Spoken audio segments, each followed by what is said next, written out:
Here's a car that literally went from war to road revival.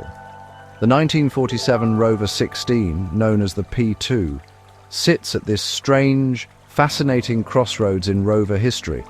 Born before World War II, halted by the conflict, and then brought back almost unchanged to get Britain moving again.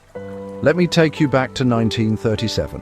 Rover rolls out the P2 series, and the 16 slots in as a medium-sized upmarket family saloon, refined motoring for the professional class. It replaces the Speed 16 but keeps that Rover ethos. Quiet quality, smooth engineering, conservative looks. The styling, think clean, upright lines shared with the Rover 10, Rover 12, but stretched and sleeker. A longer, more streamlined body with a rounded tail that whispers progress without shouting about it. Under the hood, the magic, a 2147cc straight six, smooth, refined, and just enough punch to separate Rover from mass-market rivals. It wasn't a racer, it was dignified. Rover offered several body styles to match your taste. The 4-door, 6-light saloon with those extra side windows adding airiness. A tighter, slightly sportier 4-door sports saloon, and the elegant 2-door Tickford drophead coupe for top-down motoring on the weekend. And then, 1940.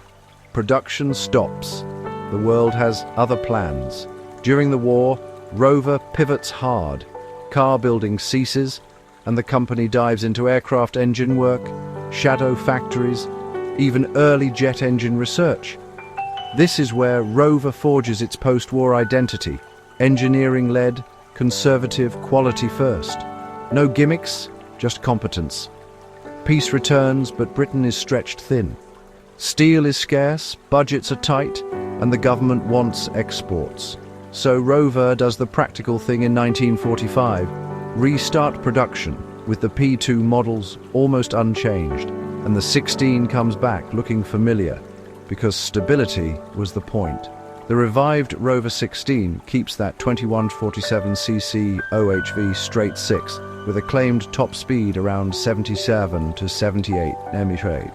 Inside, its traditional coach-built charm, rich trim, solid fittings, the sense that the doors shut with a muted, expensive thud. It's quiet, it's sturdy, and it speaks to buyers rebuilding their lives. Doctors, managers, civil servants, people who want calm after chaos. This P216 represents the last chapter of Rover's pre-war philosophy. Separate chassis, conservative styling, silky sixes, but it also bridges to the future.